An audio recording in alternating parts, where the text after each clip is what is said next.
Nou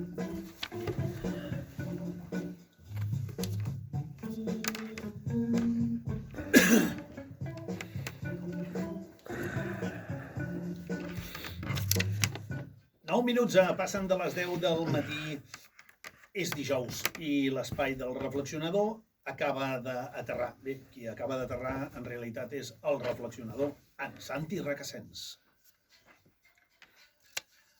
Molt bon dia, Santi, què tal estàs? Molt bé, i vosaltres? Doncs bé, anem fent, fantàstics. La Colarada avui molt contenta, per cert, no, ho dic com a detall, no? Ho dic perquè per aquí veus un ambient així una mica de... hi ha molt de culer. Et puc dir una cosa? I què vols que et digui? Et puc dir una cosa? Em vas dir una vegada que jo tinc una bola de vidre i que sóc com l'oràculo de Delfos, que endevino el futur. A vegades sí. M'oloro, faig un vaticini, m'oloro que ben aviat el cas Negreira tornarà a sortir un altre cop als mitjans de comunicació. Ja estan trigant. Ja estan trigant. Sí, i d'altres coses que aniran sortint. I tant. Algun dia en parlarem, perquè aquí ja n'hem parlat al reflexionador de temes futbolístics. Sí, no massa. Que van més enllà del futbol. Sí, no massa perquè jo m'agrada el futbol, però no sóc futbolero, però... Del rerefons de tot. Del rerefons, que a vegades és molt polític i econòmic, també. Molt bé, però avui la cosa no va de bimbes i de pilotes. No, avui la cosa va d'un altre tema que està interessant molt perquè, evidentment, és actualitat pura i dura, sí. I perquè cal conèixer exactament què és tot això, què vol dir tot això i on va parar tot això. I estem parlant de que avui en Santi ens farà reflexionar sobre Mercasur. Santi, som tot orelles. Em deixes fer un incís abans? Sí, i dos. Avanço una cosa de la que en parlarem en futurs programes. En un programa passat ens vam convertir en l'única secció que defensava els bancs. Entre cometes, que s'entengui bé això, No. Vam parlar d'algunes coses positives i necessàries dels bancs. Vam parlar de l'extrema importància que té per una economia que un banc central i el seu director siguin gent seriosa, honesta i responsable. Més endavant parlarem del que està passant amb en Jerome Powell, el director de la Reserva Federal, i les conseqüències que això pot tenir. Però bueno. Trobo que serà una temàtica també fantàstica, perquè mira que l'home està rebent pressions i de quina mena. No, o sigui, que un banquer central s'estigui convertint en el adalid de la libertad i de la defensa de l'Estado de Derecho. Sí, ja ho pots dir-ho. No, ja ho pots dir-ho. Però bueno, això és un altre tema que ja en parlarem. Molt bé. Mira, Mercosur. Pels que encara no se n'hagin assabentat o que visquin... Mercosur, així pronunciant la D, catalanitzant-ho potser, però no és Mercosur. Doncs literalment és un tractat. Mercosur és una associació de lliure comerç a Llatinoamèrica. No Merca, sinó Mercosur. Lliure comerç, un estil com la Unió Europea. Sí. Els socis fundadors van ser Argentina, Brasil, Paraguai, Uruguai, Bolívia. Està a punt d'afegir-s'hi. Fins ara té veu però no vot, i de Bolívia en parlarem al final, ojo, i té altres membres que no són exactament membres, són estats associats com és Xile, que també en parlarem al final, perquè aquí hi haurà sorpresetes. Doncs literalment, és un acord de lliure comerç entre la Unió Europea i Mercosur. Eliminar aranzels, en fi, una miqueta el que passa ara... Facilitar el comerç entre un continent i l'altre. En el fons és així de simple. Molt bé. Però, com sempre, no és tan simple. Mai són simples les coses. Perquè ja avanço la conclusió final. Com sempre, guanyen els grans i perden els petits. No és una bona notícia, segurament, per alguns, però vaja. A veure, com sempre jo dic, i ho repetiré 1000 vegades, que a l'hora d'analitzar una qüestió econòmica, sobretot o financera, s'ha d'analitzar l'equació sencera, amb totes les seves variables, fins i tot les que no t'agraden o fins i tot les que no et fan quadrar el relato. És l'exercici més net que pots fer a l'hora de comunicar. Sí, noi, doncs en política costa de fer això, Sí. A veure, en termes generals serà positiu. Serà positiu perquè ara, tal com s'està organitzant el món en polítiques de blocs, en què ja es veu, hi ha un tal Zanahorio als Estats Units que vol tot Amèrica, des d'Alaska fins a Tierra de Fuego per ell. I més enllà. Exacte, un altre que vol tot Àsia per ell i tal i qual. Jo crec que tot això ha estat un moviment de la Unió Europea per no perdre influència en certes parts del món. I la veritat és que, escolta, que un bloc de lliure comerç entre la Unió Europea, que estava anant cap a la rellevància, que ara es pugui fer un mercat comú de tantíssims consumidors i empreses, amb certes coses és molt bo. És molt bo en part també perquè, clar, perquè ara el que hi ha a Llatinoamèrica, el que hi ha en aquests països, se n'aprofitarà més la Unió Europea que no pas el Trump o la Xina. Però al final, dins d'un món tan globalitzat, és una necessitat. Sí, i la veritat és que, veure, que representarà una oportunitat comercial immensa per moltes empreses. Ara, qui guanya aquí? Doncs grans empreses, constructores, bancs, fabricants de cotxes, distribuïdors, farmacèutiques... Tot dic perquè és un sector clau en tot això. I tant. I sembla que a vegades se n'oblidi la gent. Són empreses que fins ara per exportar els seus productes sobretot a Argentina o a Brasil i tal, tenien que pagar molts arancels. Jo saps que sóc productor d'oli, la meva empresa és exportadora neta, de fet el 97% del que produïm ho exportem, i havia fet alguna tentativa a Llatinoamèrica, i és que vaig veure que era inviable precisament pels arancels. Tot això desapareixerà ara. Clar. Quin problema hi ha? A veure, que es comença a complicar la cosa. Quan en Santi fa aquesta cara, vol dir que es comença a complicar la cosa. Amb altres sectors, i valgui dir que jo sóc un ferm defensor de la llibertat del lliure comerç, això ho tinc claríssim, mai he cregut en els boicots, però això sí, amb igualtat de condicions. Sempre. I aquí és on, amb el tema agricultura i ramaderia, comença a grinyolar tot d'una manera escandalosa. Explica. Perquè, mira, aquí havíem parlat ja en un programa anterior, que recordo fins i tot el títol, de què es queixen els pagesos. I ho visc a les meves pròpies carns. No, sí. Unes regulacions i una burocràcia absolutament asfixiant. O sigui, escolta, i mira que jo tinc jo i el meu germà tenim 40 hectàrees de terres. És literalment un test de geranis. I és que, escolta, és que està a punt de tenir nòmina amb un gestor, perquè és que és paperassa, i vinga, unes regulacions medioambientals, que a veure, no és que jo hi estigui en contra, perquè ja hem parlat jo més d'una vegada, que, escolta, jo sóc un ferm defensor de l'agricultura sostenible, però és que arriba un moment en què per tallar un petit arbret d'una finca que no sé què és, que necessites un permís del Tribunal de la Haia, gairebé. Què és el que passa a Llatinoamèrica? No han de complir ni una desena part de totes aquestes regulacions. Així de simple. Poso dades. Per tant, hi ha un avantatge. Hombre, poden produir molt més barat. Però no perquè siguin més competitius a nivell de... sinó perquè han de complir amb moltíssimes menys normatives. Poso dades. A la Unió Europea hi ha 252 tipus de pesticides diferents vetats. Clar. Que ho trobo molt bé, Clar, és que anava a dir-te... Ho trobo molt bé perquè una de les coses que les meves finques més es va notar va ser quan moltíssims anys vam deixar de fer servir pesticides i vam apostar pels biopesticides, que és els propis animals que es mengin entre ells. A la majoria de països del Mercosur n'hi ha vetats 20 només. A la Unió Europea hi ha vetats 87 tipus d'antibiòtics pel bestiar. La majoria de països del Mercosur en tenen vetats només 3. Clar, això permet produir a un ritme molt més alt i amb despeses molt més baixes. I ojo el que diré ara també. En cap moment estic parlant de vetar productes agrícoles que vinguin de Llatinoamèrica, amb l'excusa que és que són verinosos, ens faran mal, no sé què. Això és com tot. Consumit amb moderació, no hi ha res dolent. Jo mateix, per exemple, jo sóc un excèntric que per Reis hi ha el costum doncs, que per Reis monto una barbacoa a casa meva. Sí, és veritat. En ple 6 de gener monto barbacoes. Soc així de... Ho sé. I, escolta, de tant en tant compro carn argentina.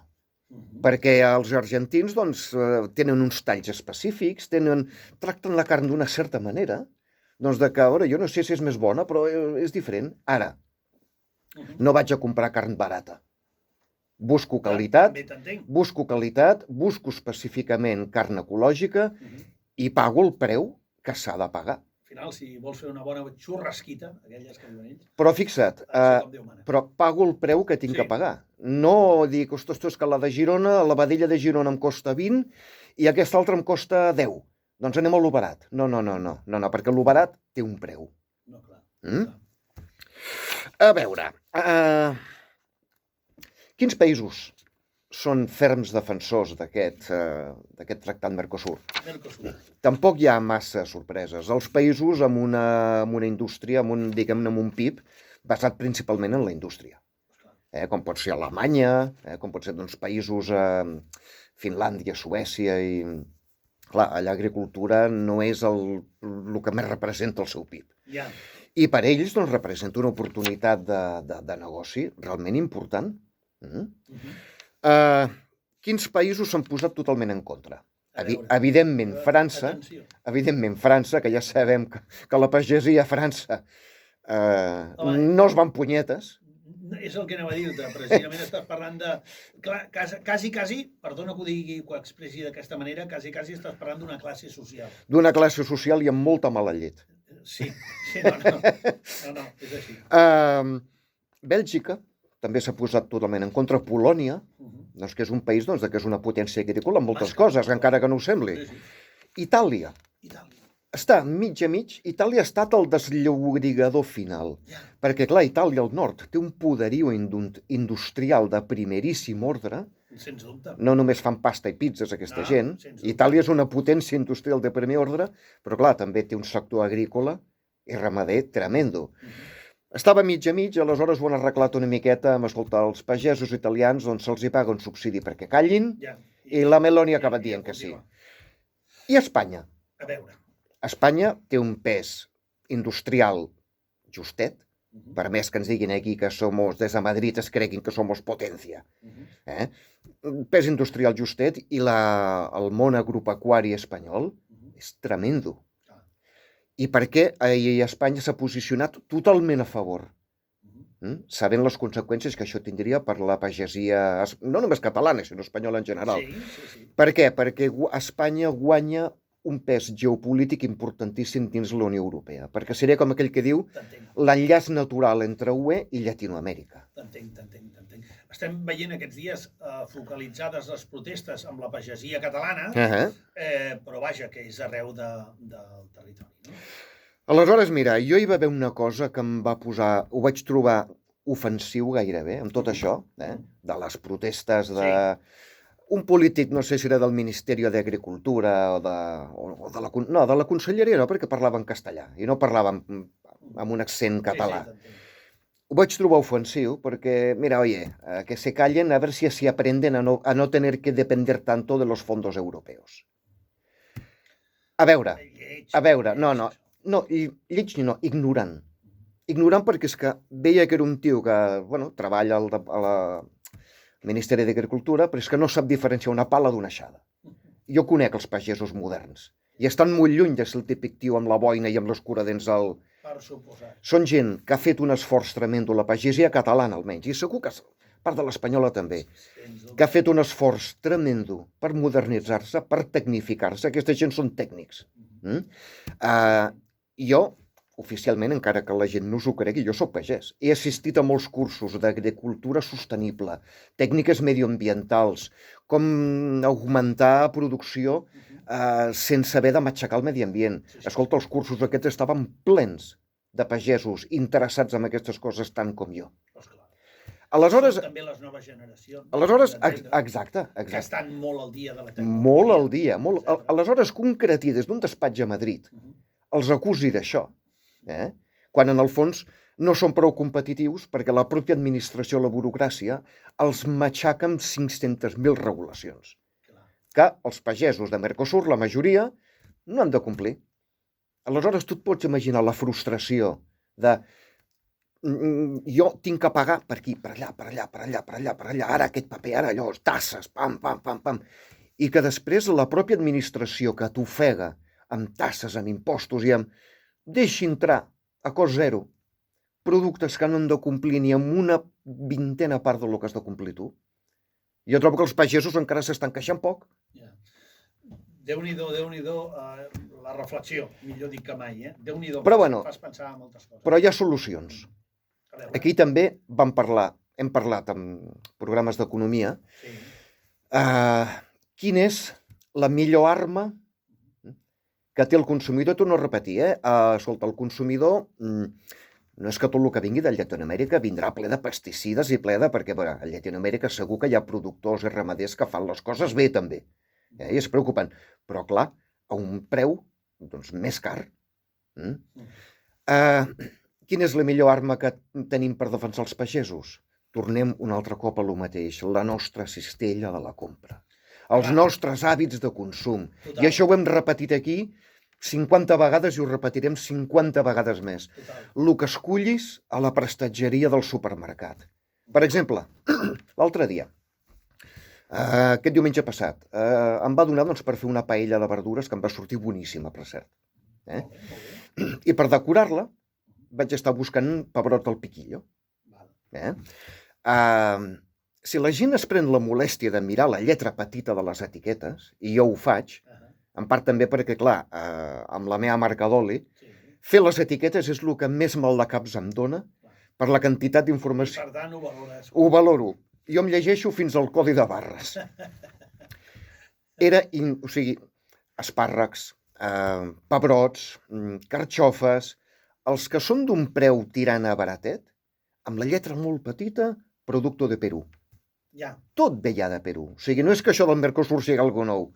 Tot ve ja del Perú, però a un preu inferior, perquè clar, perquè les despeses laborals allà són no res. I perquè no paguen els impostos que paguen, que tu deies, etcètera.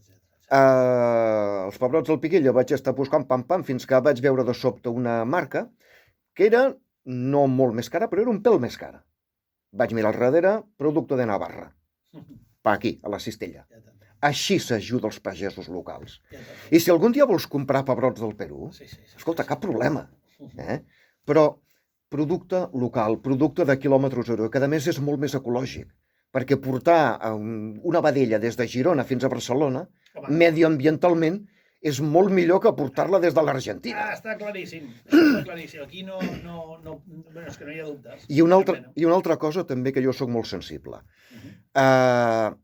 Aquí, com hem dit ja, se'ns obliga a una normativa medioambiental draconiana, que a vegades trobo que és un pèl exagerat, però hi estic en certa manera d'acord, perquè el pagès ha de ser el primer i el ramader ha de ser el primer defensor del medi ambient. Així mateix. Ara, amb el president Lula da Silva al Brasil, la cosa s'ha frenat una miqueta, però segueix fent, i en l'època del Bolsonaro era un escàndol. Qui em diu a mi que aquesta vedella que menjo no ha vingut del Brasil, i per criar-la han cremat 1 milió d'hectàrees de selva amazònica? Doncs pensar que va per aquí la cosa. I si no per criar vaques, per plantar soja, per alimentar aquestes vaques. Esclar, sí, per totes aquestes raons i més. Quina etiqueta em garanteix a mi? Sí. A mi com a consumidor? No, encara no s'ha fabricat l'etiqueta que garanteixi això. Aquí, en canvi, la normativa t'exigeix etiquetar-ho de certa manera que gairebé tinguis que posar el nom de la sogra, del ramader, que ha criat la vaca que t'estàs menjant. Sí, quasi, demanant un anàlisi d'orina del transportista que t'ho ha portat. A veure... Se suposa que hi haurà uns controls amb tot el que entri. Però siguem francs, a veure, els inspectors no donen abast. Per cada una partida de coses que es controli per veure si compleix la normativa hi haurà 20 enviaments que els deixaran passar. I torno a insistir, no vull promoure boicot, soc fermament defensor del lliure comerç amb Llatinoamèrica i amb qui calgui, però amb igualtat de condicions. Sempre.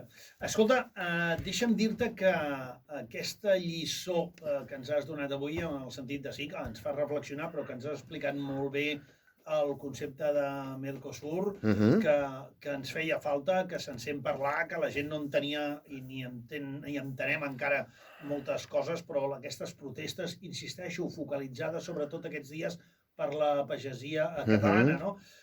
Però que tot plegat al final fa falta d'entendre les coses, perquè sovint n'hi ha que fins i tot jo m'atreviria a dir, suposo que estaràs d'acord amb mi, Santi, que n'hi ha que no estan gens interessats en que sapiguem realment com van les coses. Jo crec que sí, però mira, en conjunt, en general, aquesta associació serà bona, en general, per l'economia europea. Serà bastant dolenta per la pagesia i la ramaderia. Però acabo amb una petita... He anomenat al començament Bolívia i Xile. Sí, és veritat, m'has dit que deixaries anar alguna cosa. Doncs resulta que Bolívia i Xile tenen les reserves de liti més grans del món. El liti és un mineral essencial... Tant uns com els altres. Sí, el liti és un mineral essencial per fer bateries i electrònica de nova generació. Que no té res a veure amb l'agricultura, però que ens fa pensar. I a veure, Europa sap que aquest liti està allà i els xinos també ho saben. I segur que el Trump també ho sap. És possible que... Jo no sé si és rellevant, Jo no sé si és rellevant, però que allà hi hagi tant liti i que una part d'ella pugui, entre cometes, entrar al Mercosur, vaja. Mare de Déu, Senyor Santíssim. No ho sé. Ens has deixat una bona patata calenta al damunt de la taula. Diguem que en geopolítica jo he vist coses molt estranyes i en geopolítica s'aplica més que mai el cariño no es lo que parece. No, és veritat. Doncs imagina't, ens deixes aquí un bon... Ja en parlarem. Santi, si vols donar alguna pista del que tocarem la setmana vinent, i si no, doncs el deixem com a... Mira, havíem parlat, tu i jo, de dos temes seguits. Un d'ells... I ara se m'han anat del cap. M'he centrat tant en això que me n'he oblidat de l'altre. Però és interessant, És interessant perquè a tu et va agradar. Ho vam parlar per telèfon i et va agradar molt. És que al final tot el que té a veure amb l'actualitat i que jo crec que està mal explicat, tot això és el que interessa reflexionar. Sí, el que passa és que tal com va el món, hauré de fer els meus anàlisis amb un rosari, I si pot ser beneït pel papa, encara millor. Perquè, noi... Déu-n'hi-do, hi ha molt a xerrar i molt a donar-li voltes a les coses i a reflexionar. I més amb tot el que estem veient i que està passant. Però, torno a insistir, la cistella de la compra de tots els que ens escolten. És l'arma més poderosa que tenim els consumidors per defensar els productes de quilòmetre zero, la pagesia local, la ramaderia local. I depèn de nosaltres. La cistella de la compra, els nostres hàbits de consum. Sí, senyor. Ben vist i bona reflexió, millor dir que mai. Santi, que vagi molt bé, moltes gràcies, com sempre. La setmana vinent, més reflexions. Una abraçada, amics. Doncs amb un 3 i no res ens hi posem amb el diccionari alternatiu. Molt bé! Fantàstic!